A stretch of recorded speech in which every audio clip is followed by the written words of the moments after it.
भाद्रपद मास की पूर्णिमा तिथि को सुनी जाने वाली व्रत कथा को आज हम इस वीडियो में सुनेंगे। पूर्णिमा के दिन स्नान दान करने से भगवान विष्णु की कृपा प्राप्त होती है।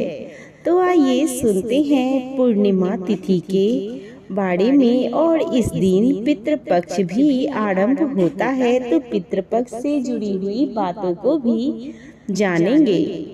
भाद्रपद मास की पूर्णिमा से पितृपक्ष का आरंभ हो जाता है। मान्यता है कि भाद्रपद मास की पूर्णिमा पर भगवान नारायण के साथ पितरों का भी पूजन किया जाता है। इस दिन भगवान विष्णु की पूजा के साथ ही पितरों का स्मरण करके उनके निर्मित दान करने से आपको पुण्य फल की प्राप्ति होती है और पितृगण आपसे प्रसन्न होकर आपको सुखी रहने का आशीर्वाद देते हैं। इस दिन माँ लक्ष्मी की पूजा करने का भी खास महत्व होता है और आपको लाभ की प्राप्ति होती है। भाद्रपद पूर्णिमा के दिन पीपल के पेड़ की पूजा करें। इस दिन पीपल के चारों ओर परिक्रमा करने से आपके घर में सुख शांति और समृद्धि प्राप्ति होगी।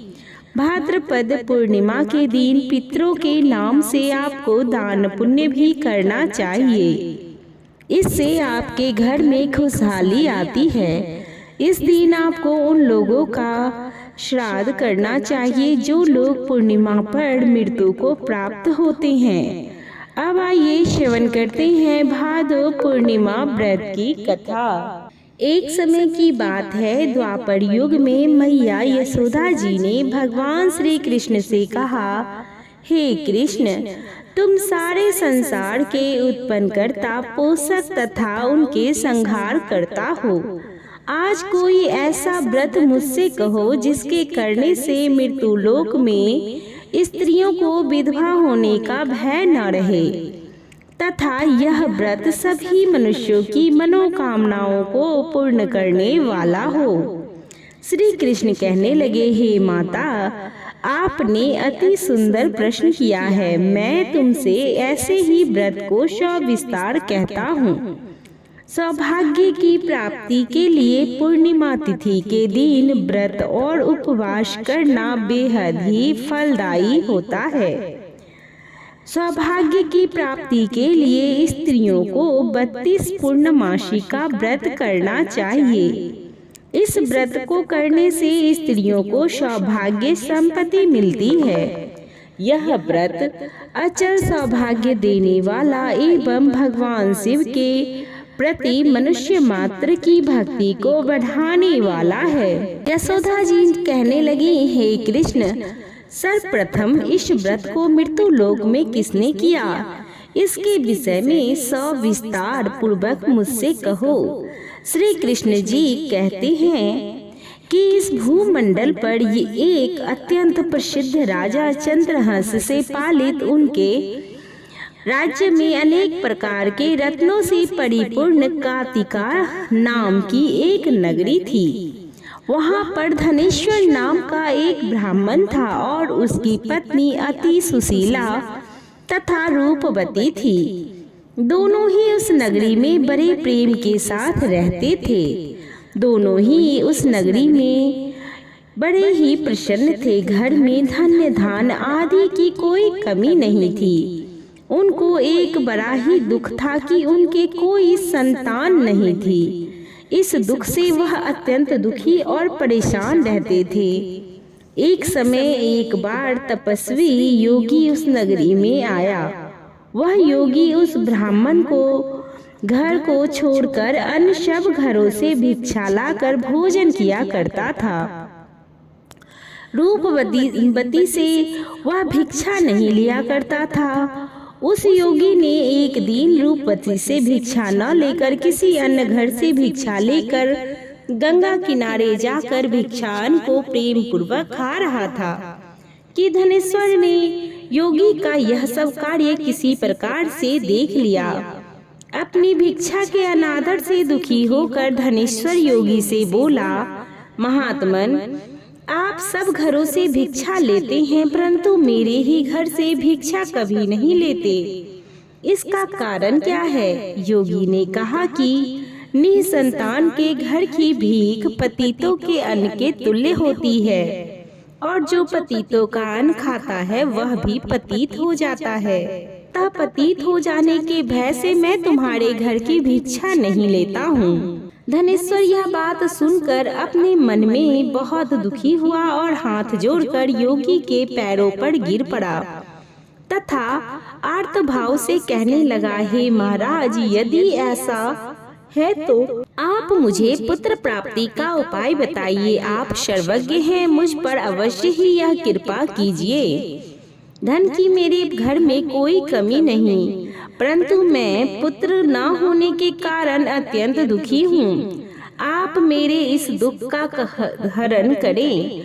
आप सर्व सामर्थ्यवान हैं। यह सुनकर योगी कहने लगे, हे ब्राह्मण, तुम चंडी की आराधना करो। घर आकर उसने अपने स्त्री से सब वृत्तांत कहा और स्वयं तप के निर्मित वन में चला गया।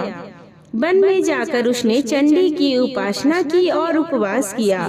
चंडी ने 16वें दिन उनको स्वप्न में दर्शन दिया और कहा, हे धनेश्वर, जा तेरे पुत्र होगा, परंतु वह 16 वर्ष की आयु में ही मृत्यु को प्राप्त हो जाएगा।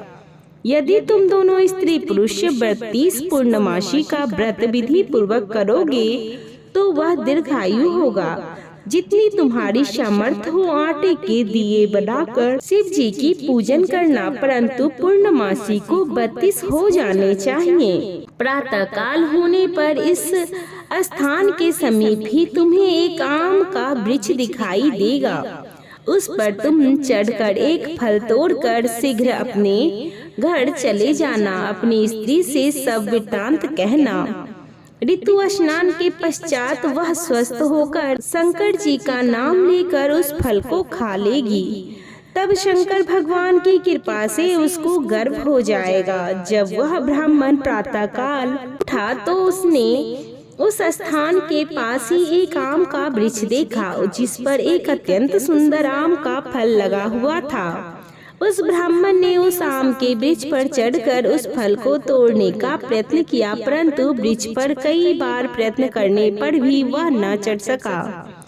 तब तो उस ब्राह्मण को बहुत चिंता हुई और विघ्नहर्ता गणेश जी को ध्यान करने लगा और कहने लगा, हे दयानिधे, अपने भक्तों के विघ्नों का नाश करके उनके मंगल कार्य को करने वाले, दुष्टों का नाश करने वाले, रिद्धि सिद्धि देने वाले, आप मुझ पर कृपा करके इतना बल दीजिए कि मैं अपने मनोरथ को पूर्ण कर सकूं। इस प्रकार गणेश जी की प्रार्थना करने पर उनकी कृपा से धनेश्वर वृक्ष पर चढ़ गया और उसने एक अति सुंदर आम का फल देखा। उसने विचार किया कि जो वरदान से फल मिला था वह यह है और कोई फल दिखाई नहीं देता। उस धनेश्वर ब्राह्मण ने जल्दी से उस फल को तोड़कर अपनी स्त्री को लाकर दिया और उसकी स्त्री ने अपने पति के कथनानुसार उस फल को खा लिया और वह गर्भवती हो गई। देवी जी की असीम कृपा से उसे एक अत्यंत सुंदर पुत्र उत्पन्न हुआ, जिसका नाम उन्होंने देवीदास रखा। माता पिता के हर्ष और शोक के साथ वह बालक शुक्ल पक्ष के चंद्रमा की भांति अपने पिता के घर में बढ़ने लगा। भवानी की कृपा से वह बालक बहुत ही सुंदर, सुशील और विद्या पढ़ने में बहुत ही निपुण हो गया। दुर्गा जी की आज्ञानुसार उसकी माता ने 32 पूर्णमासी का व्रत रखना आरंभ कर दिया, जिससे उसका पुत्र बड़ी आयु वाला हो आया। 16 वर्ष लगते ही देवीदास के माता पिता को बड़ी चिंता हो गई कि कहीं उनके पुत्र की इस वर्ष मृत्यु न हो जाए। इसीलिए उन्होंने अपने मन में विचार किया कि यदि यह दुर्घटना उनके सामने हो गई तो वे कैसे सहन कर सकेंगे। अस्तुत उन्होंने देवीदास के मामा को बुलाया और कहा कि हमारी इच्छा है कि देवीदास 1 वर्ष तक काशी में जाकर विद्या अध्ययन करे और उसको अकेला भी नहीं छोड़ना चाहते, इसीलिए साथ में तुम चले जाओ और 1 वर्ष पश्चात इसको वापस लौटा लाना। सब प्रबंध करके उसके माता पिता ने काशी जाने के लिए देवीदास को एक घोड़े पर बिठाकर उसके मामा को उसके साथ कर दिया, किंतु यह बात उसके मामा या किसी और से नहीं कही। धनेश्वर ने सपत्नी अपने पुत्र की मंगल कामना तथा दीर्घायु के लिए भगवती दुर्गा की आराधना और पूर्णमासी का व्रत करना आरंभ कर दिया। इस प्रकार बराबर 32 पूर्णमासी का व्रत पूरा किया। कुछ समय पश्चात एक दिन वह दोनों मामा और भांजा मार्ग में रात्रि बिताने के लिए किसी ग्राम में ठहरे हुए थे। उस दिन उस गांव में एक ब्राह्मण की अत्यंत सुंदर, सुशीला, विदुषी और गुणवती कन्या का विवाह होने वाला था। जिस धर्मशाला के अंदर वर और उसकी बारात ठहरी हुई थी, उसी धर्मशाला में देवीदास और उसके मामा भी ठहरे हुए थे। संयोगवश कन्या को तेल और हल्दी चढ़ाकर मंडप आदि का कृत्य किया गया तो लग्न के समय वर को धनुवर्ता हो गया। वर के पिता ने अपने कुटुंबों से परामर्श करके निश्चय किया कि यह देवीदास उसके पुत्र जैसा ही सुंदर है, मैं इसके साथ ही लगन करा दूं और बाद में विवाह के अन्य कार्य मेरे लड़के के साथ हो जाएगा। ऐसा विचार करके देवीदास के मामा से जाकर बोला कि तुम थोड़ी देर के लिए अपने भांजे को हमें दे दो, जिससे विवाह के लगन का सब कृत्य सुचारू रूप से हो सके।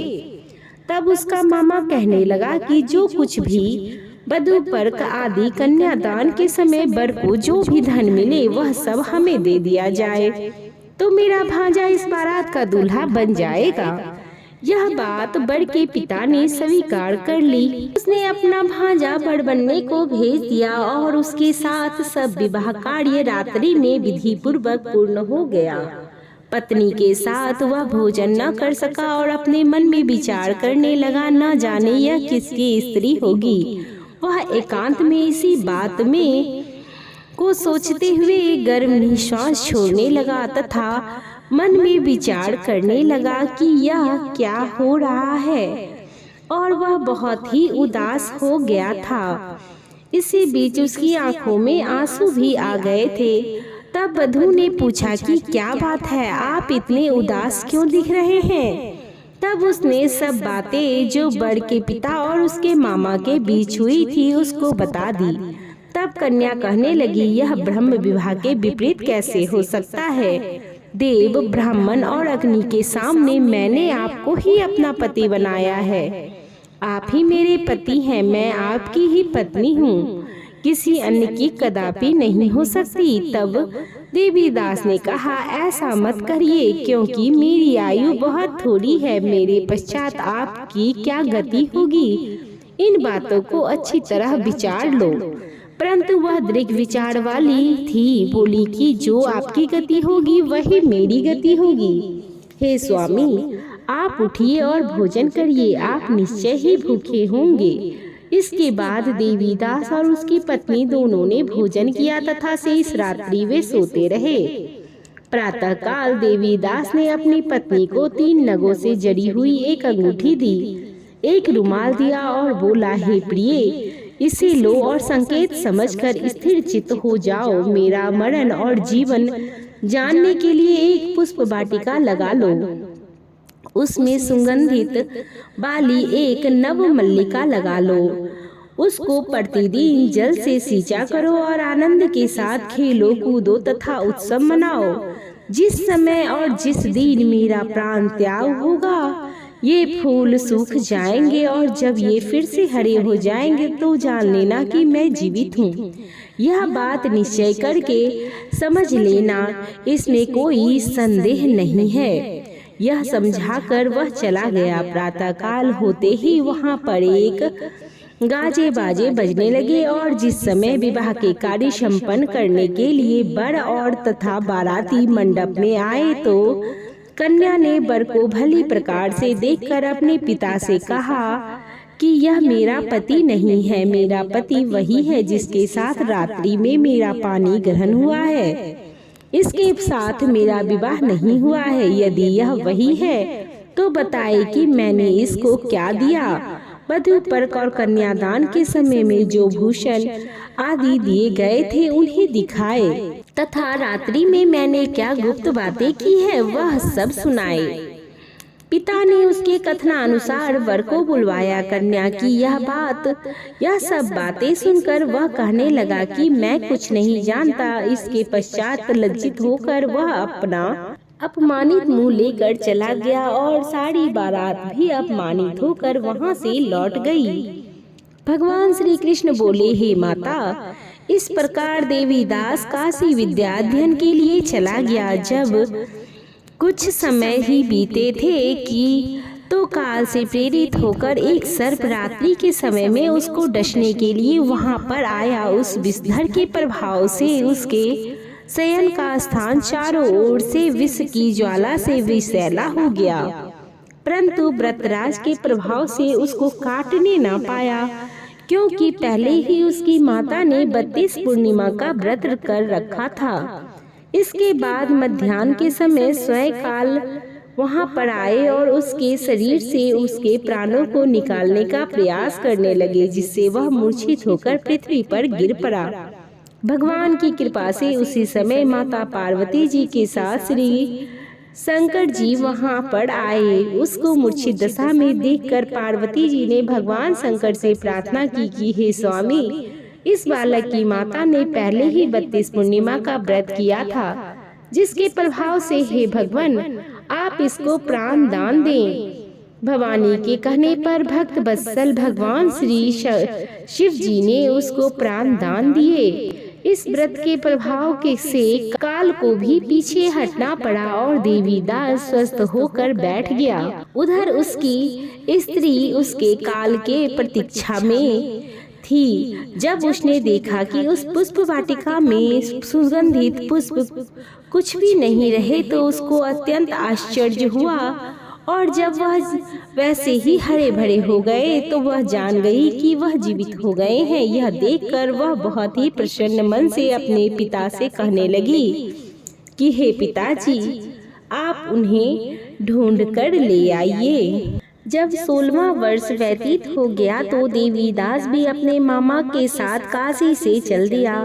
इधर उसके ससुर उसको ढूंढने के लिए अपने घर से जाने ही वाले थे कि वह दोनों मामा भांजा वहां पर आ गए। उसको आया हुआ देखकर उसका ससुर बड़ी प्रसन्नता के साथ अपने घर ले आए। उस समय नगर के निवासी भी वहां इकट्ठे हो गए थे और सब ने निश्चय किया कि अवश्य ही इसी बालक के साथ इस कन्या का विवाह हुआ था। उस बालक को जब कन्या ने देखा तो पहचान लिया और कहा कि यह तो वही है जो संकेत करके गए थे। तदुपरांत सभी कहने लगे कि भला हुआ जो यह आ गया, और सब नगरवासियों ने आनंद मनाया। कुछ ही दिन बाद देवीदास अपनी पत्नी और मामा के साथ अपने ससुर के घर से बहुत सा उपहार आदि लेकर अपने घर के लिए प्रस्थान किया। जब वह अपने गांव के निकट आ गया तो कई लोगों ने उसको देखकर उसके माता पिता को पहले ही जाकर खबर दे दी कि तुम्हारा पुत्र देवीदास अपनी पत्नी और मामा सहित आ रहा है। ऐसा समाचार सुनकर पहले तो उन्हें विश्वास ही नहीं हुआ, किंतु जब लोगों ने भी आकर उनकी बात का समर्थन किया तो उनको बड़ा आश्चर्य हुआ। लेकिन थोड़ी देर में देवीदास ने आकर अपने माता पिता के चरणों में अपना सिर रखकर प्रणाम किया और उसकी पत्नी ने भी अपने सास ससुर के चरण को स्पर्श किया। माता पिता ने अपने पुत्र और पुत्र वधू को अपने हृदय से लगा लिया। दोनों की आंखों में प्रेम अश्रु बहने लगे। अपने पुत्र और पुत्र वधू के आने की खुशी में धनेश्वर ने बड़ा ही भारी उत्सव किया और ब्राह्मणों को भी बहुत सा दान दक्षिणा देकर प्रसन्न किया। श्री कृष्ण जी कहने लगे कि इस प्रकार धनेश्वर 32 पूर्णिमाओं के व्रत के प्रभाव से पुत्रवान हो गया। जो भी स्त्रियां इस व्रत को करती है वे जन्म जन्मांतर में वैधव्य का दुख नहीं भोगती और सदैव सौभाग्यवती रहती है। यह मेरा वचन है, इसमें कोई संदेह नहीं। यह व्रत पुत्र पौत्र को देने वाला तथा संपूर्ण मनोकामनाओं को पूर्ण करने वाला है। 32 पूर्णिमा के व्रत करने से बढ़ती की सब इच्छाएं भगवान शिव जी की कृपा से पूर्ण हो जाती है। सभी प्रेम से बोलिए शिव शंकर भोलेनाथ की जय। था यहीं पर पूर्ण होती है। यह वीडियो आपको कैसी लगी कमेंट बॉक्स में जरूर बताइएगा। कमेंट बॉक्स में हर हर महादेव लिखना बिल्कुल भी नहीं भूलिएगा। हमारे वीडियो पर नए हैं तो चैनल को सब्सक्राइब और वीडियो को लाइक और शेयर अवश्य कर दीजिए। अभी तक हमारे वीडियो पर बने रहने के लिए आपका धन्यवाद।